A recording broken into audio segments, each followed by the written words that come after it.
Here we go. Detroit Lions nickel package. KG, All you right. on the mic. First down in the Lions nickel package. Who has more sacks this season, Aleem McNeil or Marcus Davenport? That's a great question.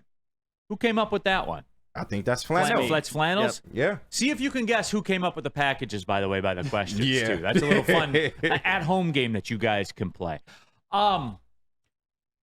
Who do I want it to be, or who do I think it'll be?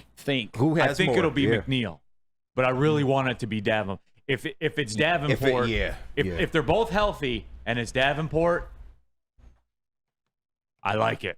I like it a lot. Oh, I for sure would like that, but I'm going to go with Aleem McNeil because in the case, when it comes to pass rushing, I think that DJ Reader is the help and Aleem McNeil is the beneficiary. You saw Aleem McNeil when he was healthy last year. I believe he had 5 sacks in 13 games, and he was working with about as bad of a defensive tackle combination, whether it was Tyson Alualu or Benito Jones or Quinn Bohanna, no matter who was out there. And I think that DJ Reader will be an immense help, eating up some double teams, making it so Aleem might have to go one-on-one and can go right up the middle. Give me Aleem McNeil, and I also think that Marcus Davenport might miss more games. At least that's what his history will show. Aleem McNeil, that was more isolated last year. Marcus Davenport misses games damn near every year. It's a history, yes. Yeah, and Aleem McNeil, is it contract years next year, right? I believe. Yeah. I gotta, No, it's this year. Is it? It's this year. Yeah, Or meaning after the he's, season. he's a free agent. This is a walk year, Yeah. right? Well, yep. Yeah, It's it's a walk year for him. Contract year, yeah.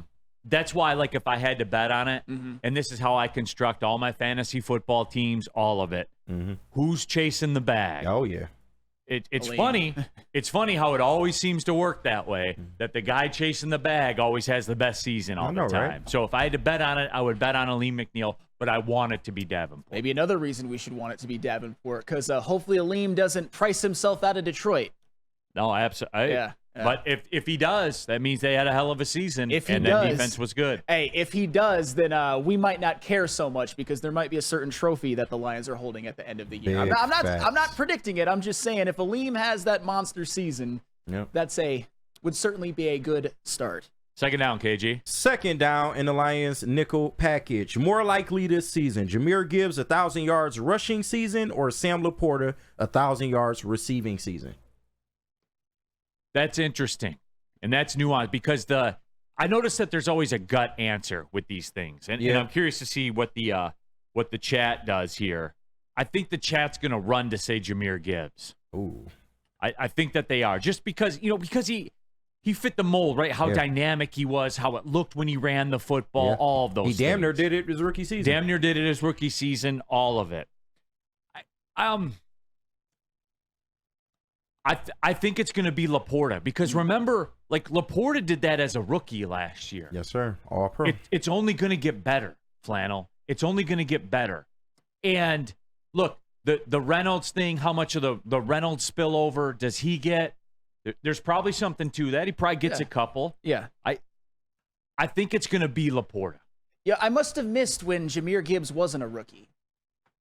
I'm just saying. You said Sam Laporta did that all as a rookie, and Jahmyr Gibbs did too. Although 1,000 yards for a rookie running back is it never happens for rookie tight ends. Honestly, I'm gonna go with Gibbs because even in the modern NFL, even over the past 20 years or so, 1,000-yard seasons for a tight end, unless your name is Travis Kelce.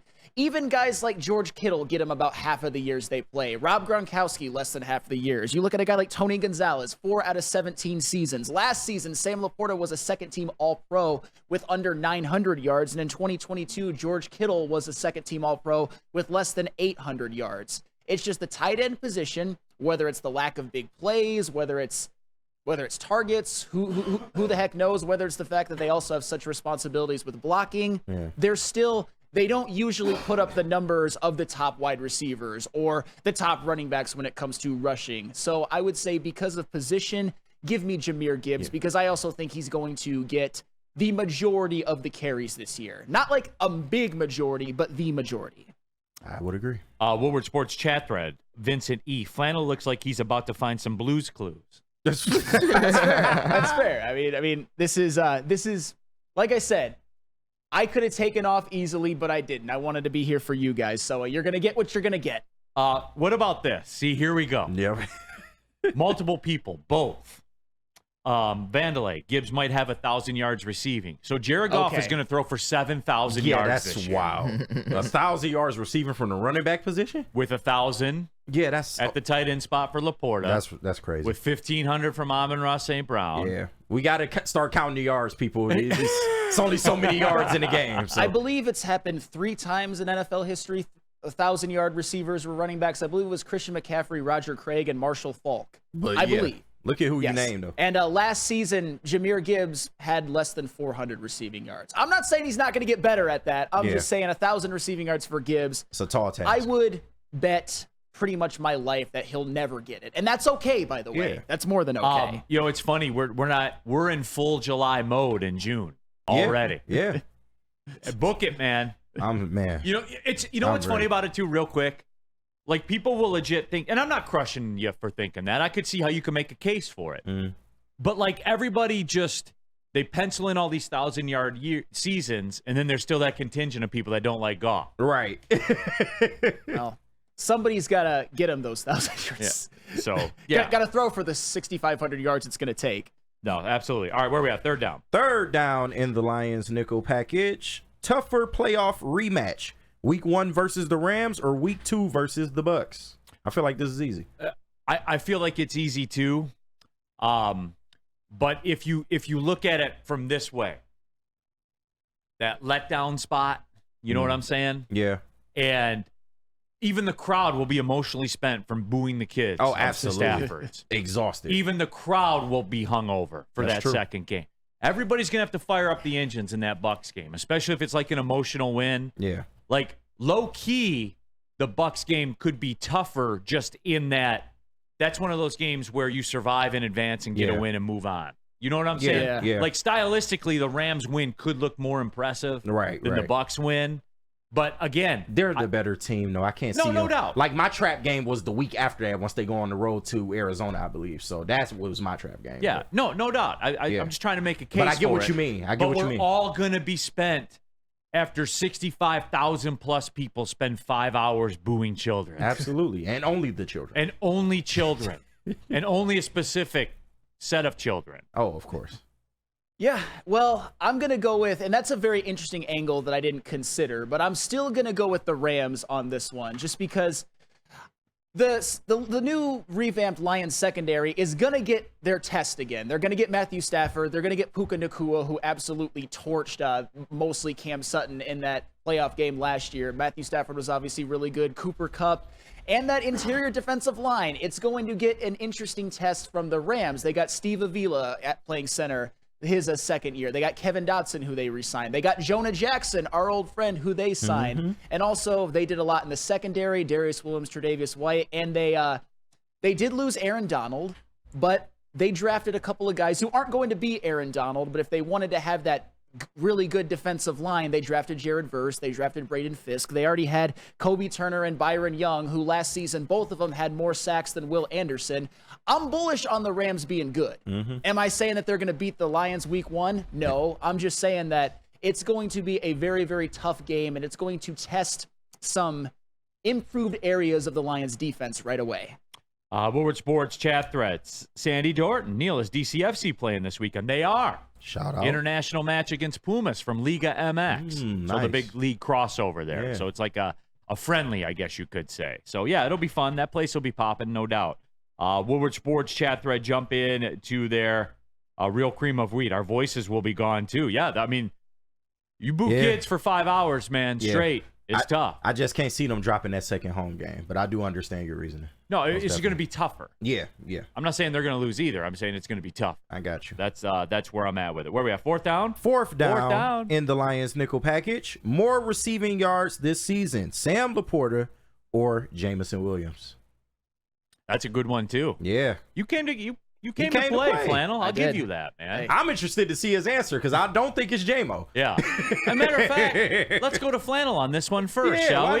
Why not? I'm gonna go with Sam Laporta to the shock of absolute. I know. Wow. Laporta's a hit. J-Mo's a bust, right? No, I mean Laporta had 889 receiving yards last year. J-Mo had 354. Those are factual numbers. I will just say that. And Sam Laporta, here's the question. I'll ask it to you and I'll ask it to KG. All right. Is Sam Laporta our Travis Kelce? I would say Is he so. that kind of tight end who's going to be dominant for many years to come, have like 1,000-yard seasons, that type? It appears he's that way. I think he's our version of Travis Kelce. Kelce. I don't think that he's going to be Travis Kelce. Yeah. And that's not, Yeah. oh, everybody calm down a Right. little bit, all right? Like, I don't think that's egregious to say. Not at all. No. Because Kelce is a different animal. Greatest tight end who ever lived. Yeah. Yeah. So far. That's fair. So far. No. Power Neck chimes in. You still on the Tony Gonzalez train or the Grunk train? Most definitely. I mean, you got to think about it as a tight end as a complete position. If you want to say receiving tight end, that's one thing. But, Yeah. I mean, Travis Kelce's not involved in the run game No whatsoever. one cares about that, Power Neck. I mean, no one cares about it, but it matters. That's the reason why George Kittle, I think, is a better tight end, a complete tight end. Uh-oh, you got to get Sam high. I'm about to say, I saw the this hair is the flip. reason. I saw the hair flip. I'm just saying, this I is don't the know. reason. Is a more complete tight end. I will give you Kelsey's a better route runner, but I think Kittle's a better guy. That's a more overall complete tight end, plays the position better. Again, tight end isn't just can you catch the ball and catch passes. There's It more is to it to than us, that. Power Neck. Right. No, wait. Are you That's all it talking? is to Are you us. talking Kittle right now? Because we're talking all time, though. Are you talking Kittle right now or all time? I'm talking right now. Because Oh, if you okay. look at Kelsey's last season, he kind of struggled down the stretch. No, absolutely. And coming in the playoffs, he did pick it up. But I'm just saying, all time, I think you put Gonzalez ahead of him, and I think you have to put Grunk. Gronk ahead of him. Yeah. Okay, now let me give the qualifier before Flannel jumps in here. Yeah. This man played in a college I know. football bowl game on national television. He single-handedly brought Eastern Michigan out of the depths of hell as a program. So just Division I football player training to be in the CFL right now. Okay, your response to that. When it comes to the intricacies of football, James, aka Power Neck, you know more than I do because you actually play every day. But when it comes to sort of history and analysis of numbers and what they do, I would put me up against anybody in the state. I'm just saying that. crazy. And Travis Kelce is not only by the numbers the most prolific tight end of all time. He is the second greatest postseason pass catching target ever after Jerry Rice. He is the Jerry Rice to the Chiefs. He is. Look at all of the numbers. All of the records in postseason literally go Jerry Rice, Travis Kelce, all the ones that we care about. And they won 3 Super Bowls. And Travis Kelce was the primary pass catching target over the totality of 3 of them, although on the first one you could say it was Tyreek Hill. I'm just saying. Rebuttal. Any response? Is Paul? anyone scared to tackle Travis Kelce, or were you scared to tackle Gronkowski? That's my question. And you look at the Super Bowls and the playoff games, there's several times where Gronk came up big in the end of his career. The big games is where Gronk showed up the most. Travis Kelce had some good games in big games, not saying he disappeared or anything, but I'm just saying Gronk's the person that redefined the tight end position. That's my rebuttal. There is no one you'll ever see like Gronkowski ever again. Dude manhandled guys, literally made defenders chop his knees out every single time you tackled him. That's my rebuttal. And Tony Gonzalez is just a level of consistency that's hard to match, especially in that era. I think Travis Kelce's having a lot of success because he's in the most pass-happy era of the NFL has ever seen. But so you have to take that into consideration when you bring up numbers, right? A lot like Stafford fans like to bring up is, yes, Matthew Stafford has great passing numbers, but he's never been a top 5 quarterback in this generation. Is 7 straight 1,000-yard seasons consistency. And then his 8th one is 984. That's all I'm saying. Talking about consistency, Travis Kelce is consistency. If you want to say he's benefited from the offense, from Andy Reid, from Patrick Mahomes, even though he was good with Alex Smith too, if you want to say all of that, fine. I'm just saying you can't deny the greatness of Travis Kelce, what he's done, how big he has been on Super Bowl winning teams, so his playoff numbers, his regular season numbers. He is the Jerry Rice of tight ends. Tony Gonzalez, through no fault of his own, had no postseason success, and I'm not blaming him. Gronk obviously did, but Travis Kelce he's got it all. All right, to get it back on clock here, Who Farted kind of echoes my sentiments. J-Mo's ceiling is higher than Laporta's. I disagree. I disagree. Well, why are we ready? Do you know what Jamison Williams is yet? Yeah. No, we don't. We don't know what Jamison Williams is. You act like he's already a superstar. They may or may not have the chemistry that Jared Goff and Sam Laporta already have and showed last season. Jamison Williams had more than 500 less receiving yards than Sam Laporta last year, and you're acting like I'm insane. And 70 less targets. You're acting like I'm insane for saying Sam Laporta. You're insane for saying that. He had 500 yards more receiving. Yeah, he also had 50 more balls thrown to him. Fine, and we'll see this year. Come on, man. But when it comes to That's not apples to apples. That's not being genuine, dude. it is being That's genuine. narrative spin. No, it's not narrative spinning. Yes, it is. You guys narrative spin all the time about Jamison Williams. It's all about, oh, he doesn't get any targets. Oh, he never played. Oh, he blocks. When it comes to the greatest receivers in the game and of all time, all we think about is production. Why do we like Amon-Ra St. Brown? Because of 1,500 receiving yards. We don't care about anything else. That's facts. Sports. Not trying to be the best at exercising. Fifth down. Let's do it. All right, 5th down in the Lions nickel package. True or false? The Lions will have an all-pro defensive player this season. You know who we're looking at. No, I know. Yeah. You know who we looking at. I would say true. If it goes the way it's supposed to go, then yeah, they have to. I would say true. Because that's how this stuff works. That when you win, you get all pros in the defensive spot. Yeah. Period. Now, is it any other player besides the person we're all thinking of? Oh, certainly it could be. Okay. Certainly it could be. Who would be the options then? Does Kirby Joseph have 8 picks? Oh, Jesus Christ. 9. You know what I'm saying? Like, no. Kirby Joseph the hair flip every time is great. Go ahead, Flato. Kirby Joseph is never going to be an all-pro. With all due respect. No, but it's not if going he to happen. has 8 or 9 picks, that's how it works, Flannel. That will and you put him on win, par. that's how it works. All right. We're bullish on Kirby Joseph, but Did I say Kirby Joseph loading? No, I was giving you a for instance. I was asking the question, Flannel, and answering the question. Fair enough. Go ahead, drop to your knees. No, I'm going to say yes. I'm going to say yes that it's... Drop to your knees. I'm going to say Aiden Hutchinson. I just think the byproduct of him getting more help, the fact that he's consistently in the backfield, I think some of those pressures are going to turn into sacks, and he's also very good against the run. He's not Daniil Hunter or Trey Hendrickson, who I believe sack totals were a little bit inflated last year, but they didn't have nearly the pressures or the hits or weren't as good against the run. I think that Aiden is going to be more complete, and he's going to get the sacks. So give me Aiden Hutchinson. So he has the help then. He does have the help. So much like Jamison Williams, we're going to see, right? Yeah, because Hutch and Jamison Williams are at all similar in what they've done in their career so far. Okay. At all similar. I know. Love them pressures. Sam needs to see more. Remember that. Yeah, you said that. You said you need to see more. Well, I think the more is going to be more of a byproduct of his help, not because of what he does. But of course he's going to take a step. And I think the more with Jamo will be, that they give him the football. Well, but if they don't. Weird. We'll see, though. We'll see. And they might, but you got to earn those targets. You don't just, it's not your birthright. It's not your birthright. I'll just say that.